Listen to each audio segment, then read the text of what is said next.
Você de casa, o NTV News está chegando. Polícia registra 2 tentativas de homicídio no fim de semana em Patos de Minas e São Gotardo. Campanha contra pólio chega à reta final sem atingir meta. Na edição desta segunda-feira você vai ver também. Condutor foge após capotar veículo no bairro Morada do Sol. Cicobi Credicopa lança concurso cultural com o tema Cooperar para Transformar. Pão de queijo patense é abordado em série paulista sobre receitas típicas. Basquete sobre rodas de Patos de Minas se classifica para as semifinais do Campeonato Mineiro. Entidades de enfermagem criticam suspensão do piso nacional da categoria. Fachin suspende decretos da presidência que flexibilizam compra e porte de armas. Setembro Vermelho alerta para conscientização sobre as doenças do coração. Vamos falar também sobre os tanqueiros de Minas que ameaçam paralisação nos próximos dias devido à não redução no preço dos combustíveis, aliás, no preço do diesel, né? A gente vai falar desse assunto aqui hoje na nossa análise da notícia e muito mais. Agora, NTV News no ar.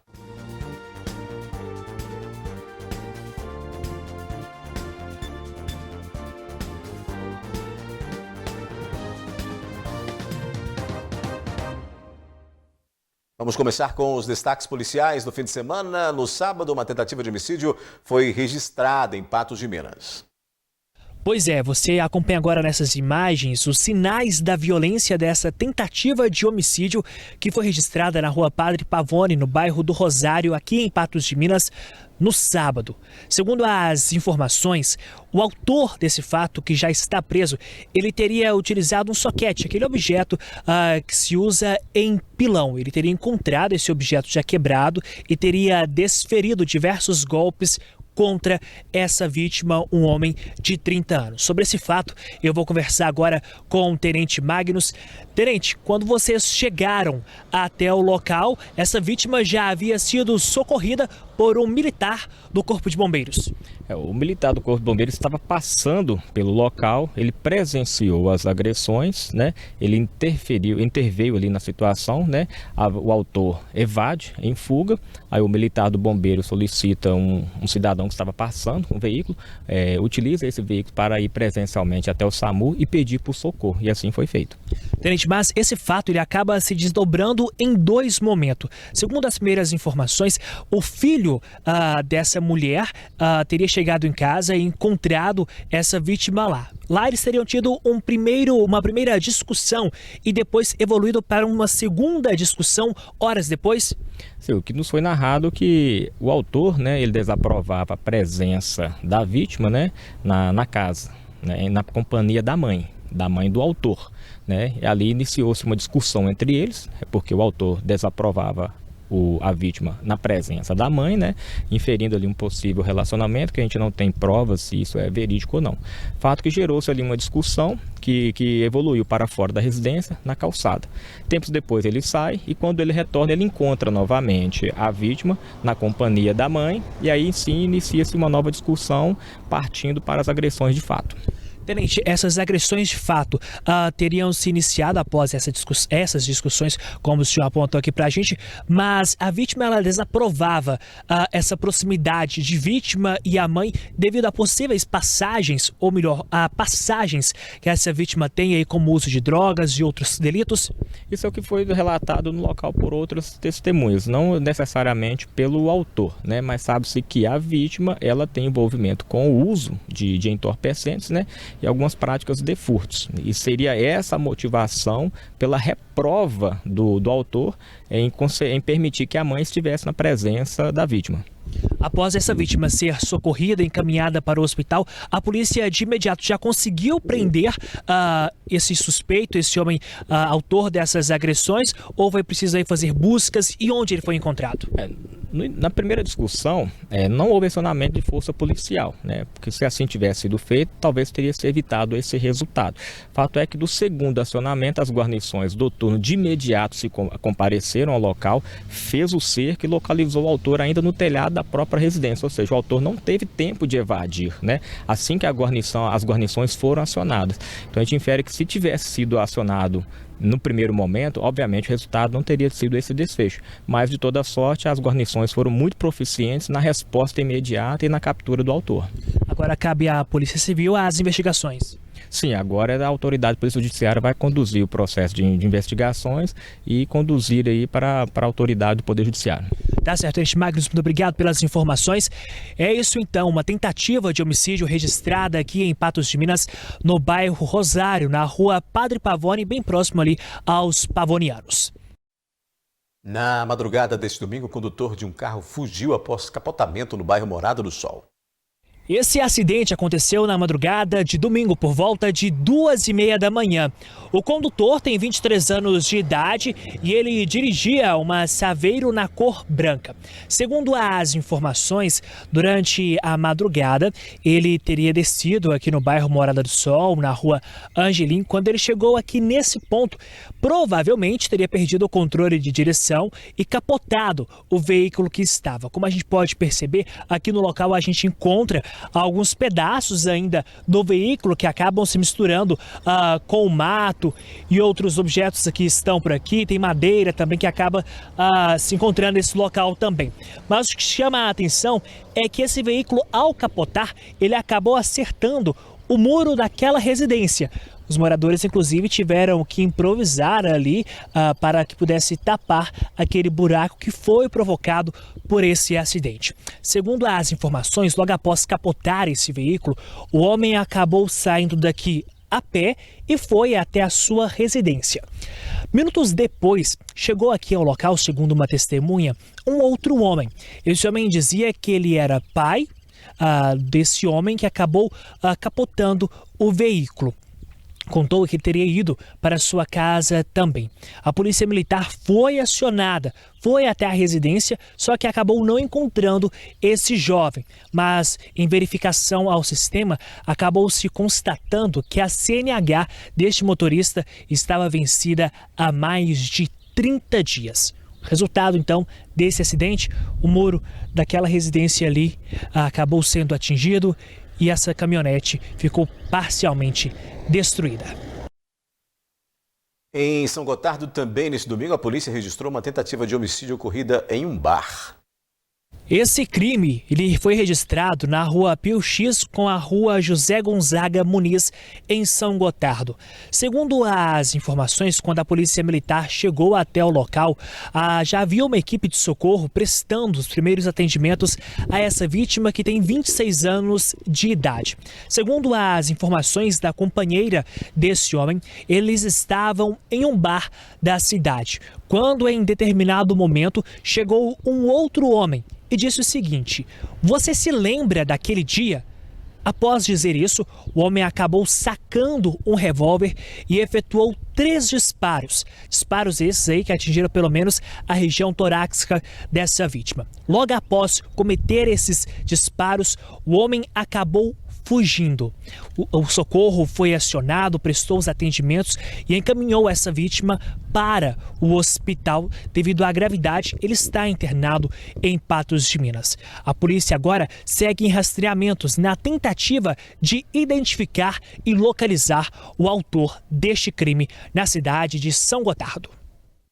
Depois do intervalo aqui no News, Cicobi Credicopa lança concurso cultural com o tema Cooperar para Transformar. Você vai ver também que pão de queijo patense é abordado em série paulista sobre receitas típicas.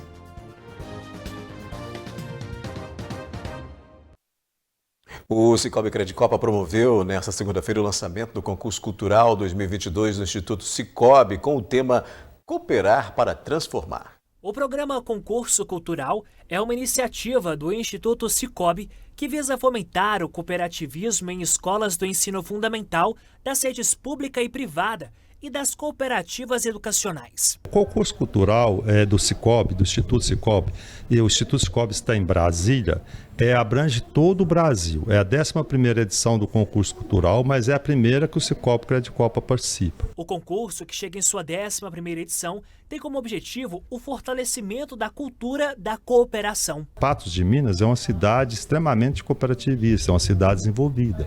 E isso é notório, que toda cidade onde o cooperativismo é forte, a pujança, o desenvolvimento é maior.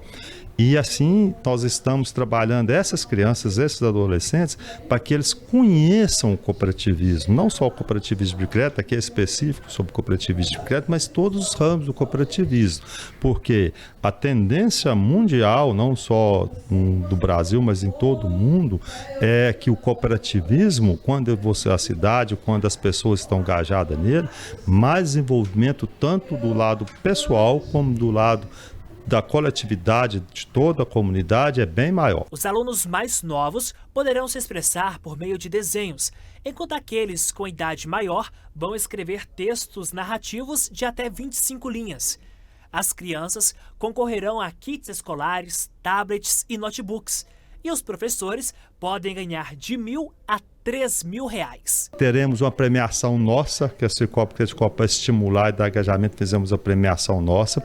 Teremos a premiação a nível nacional, que o concurso as peças serão avaliadas, nós separamos aquelas melhores, depois uma parte é separada na nossa central em Belo Horizonte e o final acontece em dezembro. São várias premiações. O pão de queijo patense, esta delícia da culinária mineira, foi tema de episódio de uma série paulista sobre receitas típicas brasileiras. O 8º episódio da websérie Receita Raiz é sobre o pão de queijo feito na Fazenda Querença, no município de Patos de Minas, pela família do produtor rural Tiago Alves Moreira. Para nós foi assim, foi muito especial, né? Assim, sermos os escolhidos, né? Para gravar essa reportagem, uma coisa tão assim importante, uma das representações da comida de Minas Gerais, né? Como diz, para nós foi muito importante, né? A gente sabe do esforço do dia a dia, da responsabilidade nossa. Então, para nós sempre assim, foi muito importante. Ficamos lisonjeados mesmo de ter participado, né, desse quadro que está sendo um sucesso no Brasil. Foi muito legal e a gente busca sempre uma receita que seja tradicional da região, né? Uma receita que represente muito ali da família, da região. E aí veio a ideia do pão de queijo, né? Falei, putz, aí a cadeia tá completa, né? Então a gente vai desde a produção do milho lá para a ração, do leite, do queijo e depois o pão de queijo, que é algo, acho que até mundialmente famoso aí como uma comida brasileira e autêntica mineira, né? Então foi muito gostoso. A websérie de 12 episódios foi criada pelo publicitário Daniel Pauli, que possui 20 anos de experiência no mercado rural. O intuito é mostrar receitas de todo o país e divulgar a realidade e o trabalho feito por famílias de produtores rurais. Saem muitas notícias ruins, assim, ligadas ao produtor. E, na verdade, todo mundo tá ali comendo, né? A gente tá todos os dias, né? Café da manhã, almoço, tá todo mundo ali se beneficiando de um trabalho de muitas famílias que estão no campo, né? Que se dedicam a isso, né? A vida deles é ali, dia a dia, sol a sol.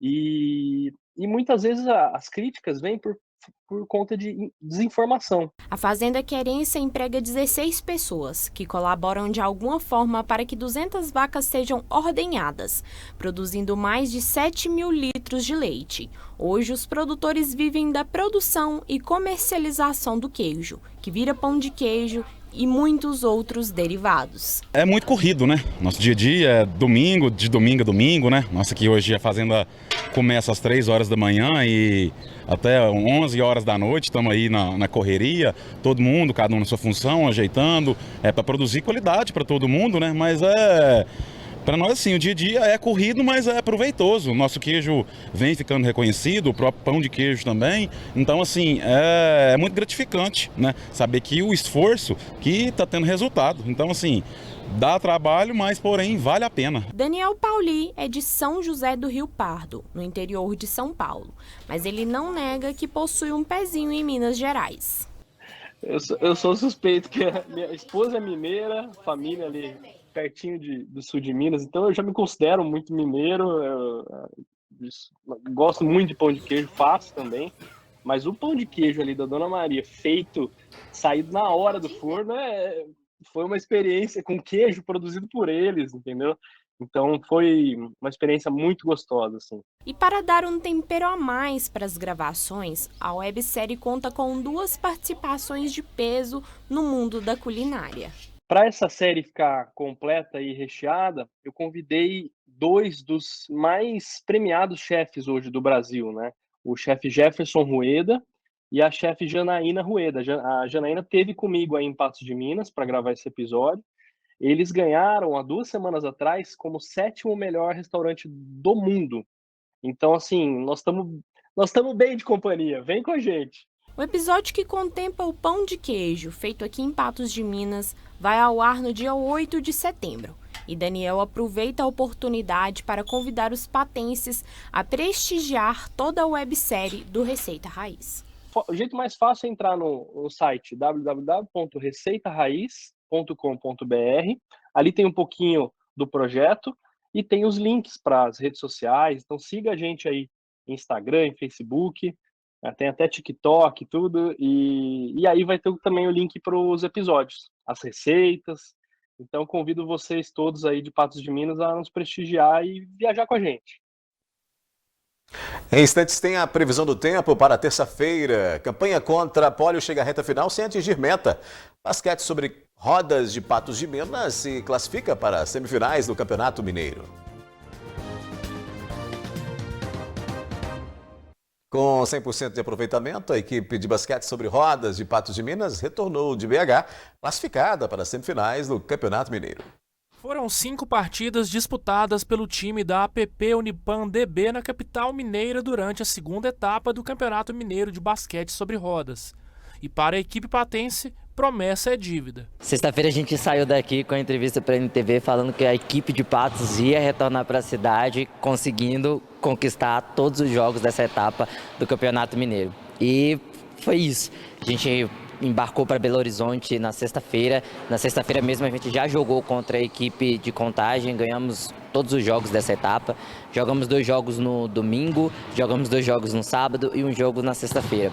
A total, somando a primeira etapa do Campeonato Mineiro, que foi em Araguari, junto com essa etapa do Campeonato Mineiro que ocorreu em BH, somando foram 7 jogos, 7 vitórias. É uma campanha que a gente vem conseguindo para a gente garantir mais uma vez o título de campeão mineiro.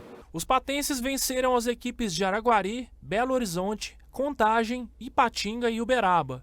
Reison Douglas explica que a pressão durante os jogos foi grande pelo fato do APP Unipan DB ser o único time mineiro da competição que está na primeira divisão. Patos é uma referência dentro do basquetebol em cadeira de rodas para as outras equipes aqui do estado e nível nacional. Então todas as equipes elas param para assistir Patos jogar. As pessoas dos outros times inspiram-se na gente e tem um projeto que a gente tem aqui que a gente desenvolve no alto rendimento como incentivo para que essas outras equipes também consigam alcançar esse patamar que hoje Patos está. A gente retorna hoje para a cidade com as pessoas perguntando qual o segredo para tanta conquista. E a fórmula não é uma fórmula mágica, é muito treino e muita dedicação ao basquete, a representar a nossa cidade, que é aquilo que a gente sabe fazer de melhor e a gente ama esse esporte. Agora a equipe do APP Unipan DB tem mais 2 meses para se preparar para as semifinais e para a grande final do Campeonato Mineiro de Basquete sobre Rodas, que acontece no mês de novembro em Uberaba. Essa fórmula mágica que vem de muito treino e muita dedicação vai continuar porque a gente quer sim conquistar o título de campeão mineiro mais um ano. E as semifinais que a gente já está classificado e a final que vai ocorrer em novembro, no último final de semana em Uberaba, a gente vai com tudo para a gente conseguir esse título de volta para Patos. Bacana, né? Joga muito. Vamos a um giro de notícias aqui no News. Terá início na próxima sexta-feira e vai até o dia 13 de setembro o prazo para candidatos entregarem a prestação de contas parcial de campanha. Desde 16 de agosto, todas as candidaturas são obrigadas a enviar relatórios financeiros com os dados de arrecadação de campanha a cada 72 horas à Justiça Eleitoral. Faltando pouco para o término da campanha nacional de vacinação contra a poliomielite, apenas 34,4% do público-alvo, formado por crianças entre 6 meses e 4 anos, foi imunizado com 3,9 milhões de doses aplicadas. A meta do Ministério da Saúde era chegar a 95% do público-alvo, até 11,5 milhões de crianças. Entretanto, mais da metade delas, 7,5 milhões, ainda não receberam a vacina contra a paralisia infantil. O endividamento das famílias com carnês e cartões de lojas de varejo e a inadimplência das famílias avançaram em agosto. o endividamento alcançou 19,4%, percentual que representa alta de 0,5 ponto percentual, se comparado ao mês anterior de 1,2 pontos percentuais em relação com agosto do ano passado. Já a inadimplência alcançou 29,6% do total de famílias no país, sendo o maior patamar desde o começo da série histórica em 2010. Um estudo da UFMG sobre a obesidade mostra que 3 a cada 10 brasileiros devem ter a doença crônica até 2030. Os levantamentos indicam que o risco é maior para mulheres, negros e pessoas de baixa renda e escolaridade. O índice de obesidade no país era 22% em 2021, segundo o Ministério da Saúde. A estimativa para o fim desta década é que 68,1% da população esteja com sobrepeso, 29,6% com obesidade e 9,3% com doenças nas classes 2 e 3. A Mega Sena voltou a acumular e deve pagar prêmio de 60 milhões no próximo sorteio na quinta-feira. Os números sorteados no sábado foram 8, 17, 49, 51, 52 e 53. Pelo menos 94 apostas acertaram a quina e levaram 49 mil cada, e outras 6.665 acertaram a quadra, que vai pagar um prêmio de R$ 98. A semana começa com a manutenção do tempo seco e em Patos de Minas e região. Vamos conferir os detalhes aí na previsão do tempo. Previsão do tempo. A terça-feira deve ser com poucas nuvens e tempo seco no Alto Paranaíba e Noroeste. Segundo o IMET, a umidade relativa do ar registra 30% em alguns momentos. Em Patos de Minas, as temperaturas variam entre 13 e 30 graus. Em Lagamar, de 15 a 31 graus. Em Varjão de Minas, oscilam de 13 a 27.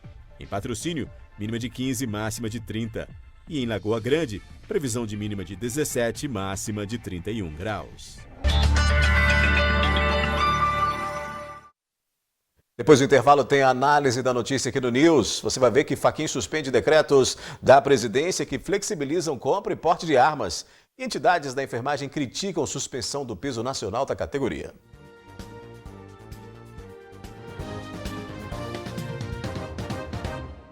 O ministro Luiz Roberto Barroso, do Supremo Tribunal Federal, suspendeu a lei que criou o piso nacional da enfermagem. A decisão de Barroso atende ao pedido da Confederação Nacional de Saúde, Hospitais e Estabelecimentos de Serviços, que afirma que a lei aponta risco ao sistema de saúde. Barroso deu prazo de 60 dias para entes públicos e privados da área da saúde esclarecerem o impacto financeiro, os riscos para a empregabilidade no setor e eventual redução na qualidade dos serviços. De acordo com a decisão do ministro, há risco concreto de piora na prestação do serviço de saúde, principalmente nos hospitais públicos, santas casas e hospitais ligados ao Sistema Único de Saúde. Os envolvidos, inclusive, apontaram possibilidade de demissão em massa e de redução da oferta de leitos. O ministro frisou a importância da valorização dos profissionais de enfermagem, mas destacou que é preciso atentar, neste momento, aos eventuais impactos negativos da adoção dos pisos salariais impugnados. A norma estabeleceu o piso salarial de R$ 4.750 para os enfermeiros, 70% desse valor aos técnicos de enfermagem e 50% aos auxiliares de enfermagem e parteiras. Os conselhos federal e regionais de enfermagem discordam da decisão considerada monocrática. Todos os argumentos utilizados pelo ministro Barroso já haviam sido amplamente discutidos na Câmara Federal e no Senado desse país e posteriormente sancionado pelo presidente. Ora, onde mais teríamos que lutar e garantir a constitucionalidade desse piso? O Conselho Regional de Enfermagem não apoia e não concorda com a decisão do ministro Barroso e atuará de forma incansável através de ações de fiscalizações jurídicas e políticas para reverter esta medida cautelar. Em seu perfil no Twitter, o presidente da Câmara dos Deputados, Arthur Lira, diz que respeita as decisões judiciais, mas não concorda com o mérito em relação ao piso salarial dos enfermeiros. Já para o presidente do Congresso Nacional, senador Rodrigo Pacheco, o piso salarial dos profissionais da enfermagem é uma medida destinada a um grupo que se notabilizou na pandemia e que têm remunerações subestimadas no Brasil. Hora da análise da notícia, comigo Gui Boaventura, abrindo com essa informação que vem aí provocando reações, né, por parte das entidades da categoria e também políticos que acabam no momento de campanha eleitoral utilizando disso para poder se manifestar. Gui, boa noite. Boa noite para você, Daí. Boa noite ao nosso telespectador. Bom, há muita coisa aí que a gente precisa observar, principalmente a questão de momento, né? É uma decisão de momento, uma decisão liminar, uma decisão que suspende, por enquanto, até o julgamento do mérito, e essa é uma questão que deve ir para o pleno, né?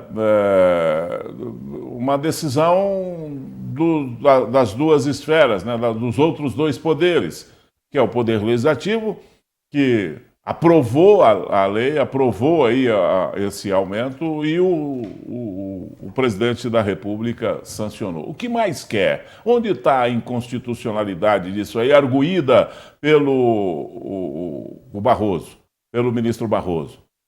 É uma coisa assim que você para e fala, onde está o problema? O que ele viu nisso aí? E a argumentação dele, a defesa dele na sua decisão é de que vai criar um buraco de 4 bilhões e 400 milhões de reais, um custo de 4 bilhões e 400 milhões de reais, que isso vai prejudicar, vai fechar hospitais, que vai fechar hospital que serve à rede pública de saúde, isso vai piorar o atendimento. Onde? Como? De quem é essa argumentação? Essa argumentação está no recurso feito pelo lado patronal. Está no recurso feito pela Associação de Hospitais, que entrou com essa ação contra essa decisão do governo federal, com essa decisão do Congresso Nacional. Sabe, a gente precisa de ter essa coisa de cada um dentro da sua caixinha. Nós estamos saindo demais da caixinha, nós estamos vendo o judiciário em determinados momentos se metendo em assuntos que podem prejudicar a população aí pela frente. Outra coisa é que o ministro Luiz Barroso, ele argumenta sem querer, mas nas entrelinhas, ele fala do momento que nós estamos vivendo. Poxa, o momento é um momento eleitoral, sim. Né? O momento é um momento eleitoral, sim, mas tem que explicar isso para o povo. Será que o governo está fazendo isso aí para ganhar voto? Será que o Congresso está aprovando uma lei dessa aí para ganhar voto ou é para atender realmente uma necessidade? Isso tem que ser colocado na mesa e o povo é quem decide. A gente não pode ficar, sabe, quem legisla nesse país é o Congresso. Ponto. Legislou. Quem aprova, quem sanciona é o Executivo, que é quem vai pagar. O que se tem que fazer numa situação dessa é, olha, na minha visão, não tem dinheiro para pagar esse reajuste aí, porque isso é uma cascata, viu, Odair? Isso vira uma cascata. Aumenta e passa o salário do enfermeiro para um piso de 4.700 e poucos reais, o que eu acho que ainda é pouco. Acho que não tem... pela importância de se ter um enfermeiro ao seu lado num momento difícil para o tratamento de saúde, né?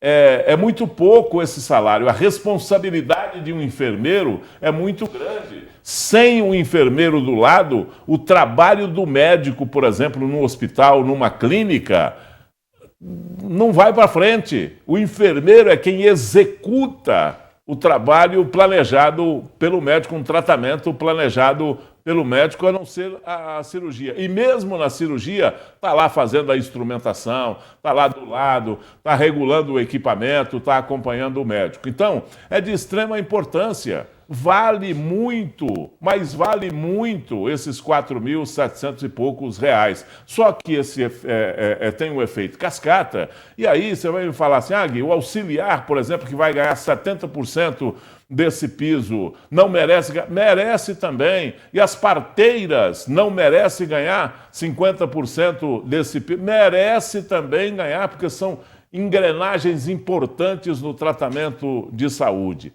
sabe? E aí eu acho que a preocupação do ministro, infelizmente aqui, olhando do meu ângulo, ela é uma fundamentação inócua, é uma fundamentação que não condiz com a realidade, porque deixa o legislativo legislar, né? Deixa o presidente assumir a sua responsabilidade. Depois, se causar um problema lá na frente, responsabilize quem tomou essa decisão. Muito bem. O ministro Edson Fachin, do Supremo Tribunal Federal, concedeu liminares em 3 ações diretas de inconstitucionalidade para limitar a posse de arma de fogo e a quantidade de munições que podem ser adquiridas. Nas decisões que serão levadas a referendo do plenário, Fachin considerou o aumento do risco de violência política com o início da campanha eleitoral. Está correto o Fachin em se preocupar nessa situação? Até que ponto isso é ou não interessante? Porque nós temos aí houve uma flexibilização para o acesso à arma, né? E houve também aí toda uma indústria, todo um mercado que se preparou para vender também. De que maneira a gente entende essa decisão do Fachin? Eu entendo da seguinte maneira. É uma bela decisão demagógica, né? Para um momento político que o Brasil está vivendo. E eu vou explicar no que pode dar isso lá na frente, depois de realizadas essas eleições. Porque se você falar assim, olha, tem eleição no Brasil, ninguém pode andar armado. Ótimo, bacana. Vamos começar desarmando o bandido. Porque quem está andando armado pelas ruas, ostensivamente, quem está matando pelas ruas, ostensivamente, quem está assaltando a mão armada pelas ruas, ostensivamente, é o bandido. Não é o cidadão de bem. É só comparar o índice e não ser demagogo com essa situação. Nós estamos cansados de ver esse tipo de coisa, essa argumentação esdrúxula, baseado em número que não existe. Fecha as fronteiras do Brasil, não deixa entrar o armamento contrabandeado. Ok? Desarma a população delinquente que nós temos no Brasil. Ok? Porque hoje a gente está cansado de ver. A polícia sobe o morro e encontra com armamento no Rio de Janeiro, por exemplo, ou entra numa favela em São Paulo e encontra armamento de último tipo, que não passa pelo crivo da compra autorizada pelo Exército ou pela Polícia Federal. Esse é um outro... A grande demanda de posição e a grande demanda para uma providência é para esse nicho da segurança pública no Brasil, é combater o marginal. Não é voltar os olhos para o cidadão de bem e falar que a obrigação é do Estado, nós vamos tutelar o cidadão, e não o faz. Essa atitude paternalista do Estado brasileiro, ela é mentirosa. Ela não resolve a situação, porque você que está em casa não tem segurança. Você que está acompanhando aí na sua televisão, você não tem segurança. Se te roubam, se te matam alguém da sua família, quem é que se responsabiliza por isso aí? Deveria ser o Estado, e o Estado pode, inclusive, em muitas situações, ser responsabilizado pela ausência da proteção de segurança, né, pelo cidadão e inclusive na justiça, porque o Estado assume essa paternidade. E, na realidade, ele não realiza isso. Se entram na sua casa, podem até prender o ladrão, mas o Estado não recupera e nem vai ressarcir o prejuízo que você teve. E o único que é responsável pela segurança pública é o Estado. Está lá na Constituição. É uma responsabilidade do Estado e um dever de todos. O dever, que quando alguém argumentar isso com você, que você tem o dever também na segurança pública, é fácil de você responder. Não, eu cumpro com o meu dever, que é de não provocar a falta de segurança. Eu cumpro com o meu dever de pagar os meus impostos para que a polícia seja paga, para que o Exército seja pago, para que as guardas municipais sejam pagas. Eu pago, é com o meu dinheiro que ele é pago. Em troca, o Estado me garante e não me dá a segurança pública. Então, é muito complicado isso aí. Agora, vai ser uma discussão ferrenha, Odair, porque nós já temos uma bancada no Congresso Nacional chamada Bancada da Bala, que é uma bancada que luta pela liberação da compra de arma, luta pela liberação do porte, luta por essa questão da arma no Brasil, do cidadão de bem poder comprar a sua arma no Brasil, né? E essa bancada deve crescer consideravelmente para o próximo pleito, para o próximo mandato. Essa bancada deve crescer bastante. Porque tem muita gente que usa, muito candidato inclusive, que usa esse mote para buscar os seus votos, para ir conseguir os seus votos. Então, a bancada da bala vai eleger muita gente e vai ser um páreo duro para todo mundo que for contra o armamento no Brasil. Vamos fazer um rápido intervalo aqui na análise do News, a gente volta já já.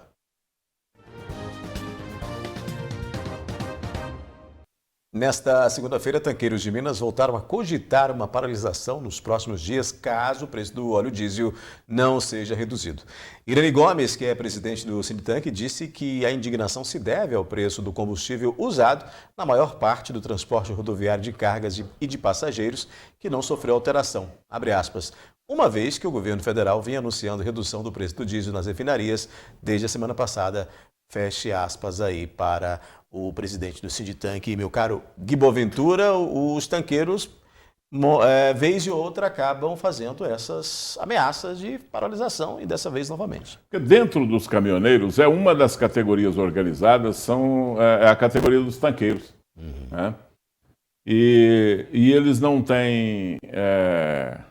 eles têm razão, né, de estar fazendo isso. Porque chega um momento eleitoral desse aí, e aí o que acontece? Nós vamos dar aí uma ajuda até dezembro, porque só pode fazer isso até dezembro, uma ajuda para os caminhoneiros do Brasil. Aí dá uma ajuda lá de R$1.000 por mês, mas não é isso que o profissional, o motorista, o caminhoneiro ou as empresas que trabalham no transporte no Brasil querem. Eles querem uma política que lhe dê segurança do caminhoneiro. Por exemplo, comprar o seu caminhão, vai trabalhar dia e noite, porque o caminhoneiro trabalha muito. É preciso, inclusive, ter regras para o caminhoneiro parar. Ele precisa ter regras, porque senão ele não para nem à noite. Ele viaja dia e noite porque é um trabalhador abnegado, o caminhoneiro no Brasil. Agora, ele trabalha apertado. Por que ele é esse caminhoneiro abnegado? Porque ele trabalha apertado. Tem caminhoneiro que trabalha para pagar a conta da prestação do caminhão. Ele precisa ter dinheiro, ter uma política de preço e custo, né? Custo do frete e o preço do combustível, que dê para ele pagar a prestação do seu caminhão, que dê para ele dar suporte para a sua família, tratar da sua família, né, e não trabalhar tanto como trabalha o caminhoneiro no Brasil. E vale lembrar que é uma das categorias mais importantes do Brasil. O Brasil anda diariamente nas costas de um caminhão. Então, quando você vê uma categoria dessa aí dos tanqueiros, que são mais organizados e que, olha, vem aí mais uma greve, nós podemos fazer uma greve. Veja o preço do combustível, o preço do óleo diesel. O preço do óleo diesel acima de R$7 é muito caro para quem trabalha, para quem anda em carro pequeno, que usa óleo diesel e que a van, a caminhonete, isso não pesa tanto. Mas para o caminhoneiro que queima óleo o dia inteiro no seu caminhão, é muito pesado. Esse preço é um preço desajustado, principalmente em relação ao preço que se cobra da gasolina. Há pouco tempo atrás, era a metade do preço da gasolina, o preço do óleo diesel, né? E isso beneficiava o transporte no Brasil. Agora, é esse absurdo desse preço e o caminhoneiro está de orelha em pé. E você pode esperar, se não acontecer antes da eleição, porque essa categoria é uma categoria que de um certo tempo para cá, e eu diria que de 2018 para cá, essa é uma categoria que está definitivamente enfronhada na política, tem uma participação importante na política no Brasil, espera passar a campanha eleitoral. Com qualquer resultado, você vai ver a Jurupoca piar depois da eleição, porque se parar o caminhoneiro, para o Brasil, e aí o prejuízo é muito maior do que você dar óleo diesel para todo caminhoneiro aí, à vontade. E a gente já viu isso acontecer, né? Já viu em 2018. O Gui, uma moradora do bairro Santo Antônio, entrou em contato com o jornalismo da NTV para denunciar uma situação de poluição e de descaso, possível descaso da prefeitura com a rua José Pascoal. Ela conta que muitos caminhões de entulho têm jogado lixo no local sem nenhum tipo de reciclagem. A nossa equipe de reportagem recebeu denúncias de lixo irregular aqui na rua José Pascoal, no bairro Santo Antônio, em Patos de Minas. A Marina, que nós vamos entrevistar agora, enviou esses vídeos que você acompanha em casa. Uma grande movimentação de caminhões que vêm até o local para jogar lixo orgânico, entulho e até vários isopores. Isso tudo fica aqui a céu aberto, ao lado da casa dela, com o risco de proliferação de animais peçonhentos. E não é a primeira vez que você reclama dessa situação, né? Como que foi que você ficou indignada com tudo isso? Não é a primeira vez, já fui na Polícia Ambiental, já liguei, já teve denúncias na polícia mesmo, não resolve. E agora, o que assim, é muito bicho, é muita madeira, muito bicho, muita cobra. Minha vizinha mesmo achou uma cobra dentro do carrinho do menino dela. Então assim, a gente preocupa e ninguém resolve nada pra gente. E você chegou a procurar a prefeitura também? Sim, procurei a prefeitura, mas sem resultado. Ninguém resolve nada. O que eles falam na prefeitura, por exemplo? Que vai vir, que vai fiscalizar, mas que como é propriedade particular não pode fazer nada. Não é propriedade particular, beleza, mas eu acho que eles teriam que ter assim um carinho especial, ajudar, porque a gente sozinho não consegue. Né? E outra reclamação que a Marina também está fazendo é com relação à falta de passeio, as calçadas que não são construídas e até um poste na rua dela, ou seja, na rua da sua casa não tem nenhuma atenção da prefeitura, não, né? Nenhuma atenção, assim, tá bem desdeixado mesmo, infelizmente. Esse poste já tem 10 anos que a gente fez o primeiro pedido dele, até hoje, nada. Não resolve, você pode ver que é poste de madeira ainda, então assim, não resolve. Esses passeios para todo lado da cidade tem que ter, é obrigatório, lote sujo eles multam, mas aqui infelizmente não tem solução, eles não resolvem pra gente, infelizmente. Agora, com relação ao IPTU ou ITR, você paga algum desses dois impostos? Não pago. Até a prefeitura diz, os vereadores em especial, diz que ia ajudar a gente a arrumar a documentação, porque aqui nenhuma casa tem documentação. Então, assim, mas não ajudou, a gente correu atrás, mas infelizmente não conseguiu. Vocês querem tudo regular, sim, como se fosse outro bairro da cidade, sim, até porque aqui não está tão distante do centro. Né? Lógico, você vê, está encostado no fórum, né? Pensa só, encostado no centro, praticamente. Então, assim, tá abandonado. Tá abandonado. Infelizmente, tá bem desdeixado. Nossa reportagem não conseguiu entrar em contato com o proprietário da empresa, ou do local. Mas a indignação dela é muito correta e ela tem todo o direito de fazer esse tipo de reclamação e pedir providências também do município. Pertinente. Aliás, não precisava nem dela pedir providência para o município, Odair. Esse é um problema que nós devíamos ter fiscalização, né? Para acompanhar esse tipo de coisa, para descobrir esse tipo de coisa que esteja acontecendo com a população, para tomar uma providência. Não se pode jogar lixo em local inadequado, seja lá que tipo de lixo for. É mais fácil para uma empresa, é mais fácil para um cidadão tirar o lixo daqui e colocar ali, assim, dispensar o lixo de maneira irresponsável. É muito mais fácil e às vezes fica muito mais barato. Fica mais barato porque a prefeitura não tem uma política de investigação. A prefeitura não cumpre a sua obrigação, que é de fiscalizar. O cidadão aqui, e tem outra coisa, aqui em Patos o cidadão reclama na prefeitura, que é o órgão responsável pela fiscalização e pelo cumprimento da lei nessa questão, na regra nessa questão, não é atendido. Aí, quando cansa de procurar a prefeitura, aí procura a imprensa. Aí a imprensa vai lá, mostra, aí o fato tem uma repercussão. Isso aí é uma barbaridade. Ó.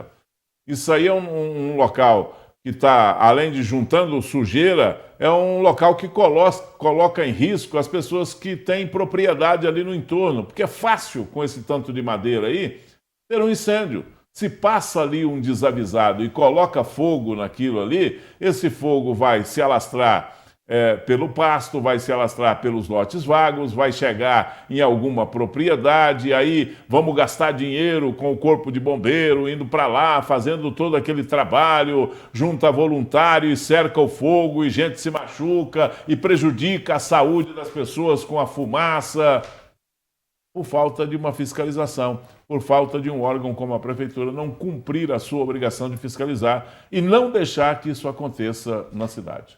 A gente ainda aguarda aí o posicionamento da prefeitura com relação a essa fiscalização. Ainda não temos. Gui, o análise terminando, o News também, e amanhã a gente volta a se encontrar. Com certeza. Um abraço para você, boa noite. Boa noite ao nosso telespectador. Obrigado pela companhia, boa noite a todos e até amanhã.